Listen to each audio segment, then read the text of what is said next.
Hello, ladies and gentlemen. Welcome in today's video, guys. In today's video, I'll be breaking down the top 5 worst teams in all college football in 2025. Our first team we will talk about, going from 5 to 1, will be the Oregon State Beavers. They were just not that good this year. Oregon State was not a very good football team at all.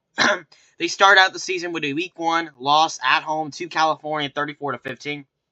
And then they come out, lose to Fresno State, 36-27. And then they come out, lose on the road, get absolutely demolished by the ended up Big 12 champions, the Texas Tech Red Raiders, 45-14, who's now in the college football playoff. And then they go on the road, get destroyed by Oregon in the Civil War in the rivalry game, lose 41-7. Then they lose a game they should have won against Houston, against a very good Houston team. They lose 27-24 at home in overtime, a game that Oregon State could have won. They were controlling majority of that game, but they blow it late. And they come back the next week, lose by 4 points on the road against not a great App State team this season. I mean, App State's a good program, but this year they weren't that good. Moving on, they lose at home to Wake Forest, 39-14. They finally get a win against Lafayette, 45-13. Great win for Oregon State. They blow them out against an FCS school. Good win for Oregon State. And then they come up after the bye week. They beat Washington State in a very low-scoring game, 10-7. Good win. Washington State's not bad. That's a good win. Then you lose to Sam Houston 21-17. That was just pathetic. You can't lose to Sam Houston 21-17. Guys, Oregon State could, I remember they had 400 yards in that game, I think, on offense. I could be wrong, but I think they had a lot of yards. They outgained Sam Houston dramatically, and they were controlling majority of the game. They led majority of that game. They ended up losing to Sam Houston. Really embarrassing. Sam Houston's not that good at all. And then they come out, get crushed by Tulsa, 31-14. And then after the bye week, you get demolished in the rematch against Washington State, 32-8 to end the season. Excuse me. Overall, guys, Oregon State wasn't very good. They really were not very good. They're not a very good football team. But there's some bright spots. I mean, you could in the season 4-8 if you just beaten Houston. You could have beaten Sam Houston. The 2 games you should have won. Excuse me. So we can make an argument Oregon State could be 4-8 right now because I think they should have beaten Houston and Sam Houston, but of course that's not how it worked out. Moving on to our next team, Oregon State ended up finishing 2-10. Hopefully they have a better 2025. Moving on to our next team, will be the Georgia State Panthers out of the Sun Belt. Also, this is not based off any conference. This is my list. So coming at number 4 is Georgia State. They start the season out getting crushed on the road to Ole Miss, 63-7. Whoa, that's not good. I mean, it's not surprising. I mean, is it surprising? Not really, no. But you can't lose 63-7. I know it's Ole Miss, but come on. And you come out the next week in your home opener, you get absolutely kind of crushed by Memphis, 38-16, and you get your first and only win of the season, 37-21 against Murray State, which is an FCS school. Good win there. And then you have the rematch on the road at Vanderbilt. You beat Vanderbilt last year at home. This time you go on the road and get crushed 70-21. After the bye week, you show some fight against James Madison. James Madison was in the playoffs this year as the Sun Belt champion, so you only lose by 7, 14-7. I'll give you that. And you come out, you get crushed at home against App State. That's not good, 41-20. And then you go on the road, get clapped by Georgia Southern, 41-24.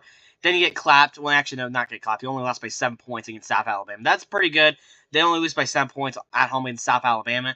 Then they go on the road and they only lose by 13 points to Coastal Carolina. That's not bad. You lose 40-27. You lose by 12 at home to Marshall. That's not really going to help anyone. Marshall's not that great. You go on the road. You lose by 11 to Troy on the road. Not bad. Troy was in the Sun Belt title game. Not bad. And then you go on the road, kind of get clapped to Old Dominion to end the regular season. So overall, not great by Georgia State. Could be better. We just have to see here. But we'll just have to see. Moving on to our next team, Georgia State ends up finishing 2-10 on the season. Let's move on to our next team. The next team will be coming at number 3 on this list. Will be the Oklahoma State Cowboys. Also, Georgia State's 1-11. Sorry, I think I said 2-10. 1-11. Anyway, Oklahoma State finishing the season 1-11. We'll go over their schedule. So they start the season out only winning 27-7 against UT Martin. You get a win. Your only win of the season. And then in week 2, you go on the road against the defending Big Ten champions, the Oregon Ducks. You lose 69-3. That's crazy. That's a dominant win by Oregon. Oklahoma State, yeah, that was not a good game. After the bye week, you come out. You lose to Tulsa on a Friday night at home after the bye week. 19-12. The game that got Mike Gundy fired. That was the bottom of Oklahoma. We all knew Oklahoma was going to... Actually, we really knew Oklahoma State was going to suck after they lost to Oregon. But after you lose to Tulsa, their head coach gets fired the Tuesday after. Mike Gundy's a great head coach, but it's just a bad season. Oklahoma State was terrible last year, going 3-9. And then you come out, you lose to Baylor, 45-27. You go on the road, you get clapped by Arizona. You get clapped at home to Houston. You get absolutely destroyed at home against Cincinnati. You go on the road, get shut out on the road against the future Big 12 champions, Texas Tech. You come out, kind of get dominated on the road by Kansas. And after the second bye week, you lose a close one against a decent Kansas State squad. I'll give you that. And then you come out, you lose by 3 points on the road against UCF. And then you lose at home to end the season by 7 points to a decent Iowa State team. So, overall for Oklahoma State, yeah, they were not very good at all. They just weren't a very good football team. That's not controversial. I'm sorry, guys. They're not a very good football team. Oklahoma State, not very good. Finishing 1-11, their only one coming against UT Martin. They come at number 3 on this list. Moving on to our next team will be the Charlotte out of the American. Also, Oklahoma State's out of the Big 12. Charlotte out of the American. They start the season out in the Mako Classic in Week 1 in a neutral site against App State on Friday night. They lose 34-11. Not a good win, not a good loss. And then you come out, you have a home game against North Carolina. You lose 20-3 against Bill Belichick. Not great, but it is an ACC school. Your defense only gives it 20 points. I'll give you credit. And then you get your only win of the season against Moffitt. They win 42-35. So that's not good. You can't win by 7 points against an FCS school, but it's a good one, I guess you could say. Moving on to our next game, they beat Rice they lose to Rice 28-17. After the first bye week, I don't know what's wrong with the words today, but anyway, after the first bye week, they come out, they lose on the road to USF 54-26. And then you come out, you lose to Army 24-7, not great. You get clapped at home by Temple 49-14. You get clapped by North Texas 54-20. After the second bye week, you get clapped by East Carolina on the road. You get clapped by UTSA. You get destroyed on the road at Georgia, and then in the season getting shut out by Tulane, who ended up making the college football playoff and winning the American Championship. Actually, guys, I'll give Charlotte. I know Charlotte, they're not a very good football team. That's not hard to tell. But give them credit. They had a really tough schedule in the American. They played pretty much all the decent teams in the American. This was a tough schedule for Charlotte. I hate to say it. Even the non-conference is tough. You lose to Georgia, you got North Carolina, you got a decent App State squad. Overall, I could say, honestly, Charlotte had a very tough schedule when it comes to American standards. Very rough schedule for Charlotte. They ended up finishing 1-11, coming at, I believe, number 2 on this list. But moving on to number 1, it's the worst team of college football. They don't even win a single game.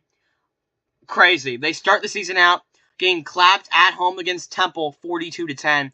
Then you lose to a team I've never even heard of, Brenton. They lose at home by 1 point, 27-26. You come out, you get absolutely destroyed by Iowa 47-7. Not surprising. You come back in the bye week, you get clapped on the road at Missouri 42-6. You lose to Western Michigan 21-3. You get destroyed on the road against Kent State, who also they finished 7-12 last year, but you get clapped to them. Then you lose a game you should have won against Buffalo in the flagship cup, whatever. They lose at home to Buffalo 28-27. Actually, they should have won that game. If you did not watch that game, guys, go watch the highlights of the game because UMass really should have won that game. And you get clapped on the road against Central Michigan 38-13. After the second bye, you go on the road and get clapped by only a good Akron team 44-10. You lose, but only score 3 points at home against Northern Illinois. You go on the road, you lose 42-14 to Ohio. That's not good. And in the season, getting absolutely destroyed by Bowling Green 45-14 to drop to 0-12 on the season. This team was terrible. UMass was just terrible. They were a garbage football team. Guys, UMass is just so terrible. They're a terrible program. I believe they finished 2-10 this year. Their first year in the MAC just didn't go well. I recommend UMass. My recommendation to UMass, if the UMass athletic director is watching, you guys need to move down to the FCS immediately. This was a disaster. This really was a disaster for UMass football. It really was. Just a bad season for UMass. Man, guys, thanks for watching today's video. What do you think the worst team in college football is? Let me know. I think UMass is easily the worst team in college football. They come in at number 1 on this list. So, at number 5, we got Oregon State. Number 4, we got, Number 4, we got Georgia State. Number 3, we got Charlotte. No, number 3 we got Oklahoma State, excuse me. Number 2 we got Charlotte, and number 1 we got UMass. So that's the list. I'm sorry I messed up a little bit, but anyway, guys, thanks for ending with me. Have a good night. Have a good New Year's Eve. Happy New Year's Eve. Thanks for watching. More videos out soon as we come close to the end of 2025. But in my opinion, UMass, in my opinion, is the worst team in all of college football, at least in the 2025 season. But thanks for watching. Have a good night, everyone. Peace out.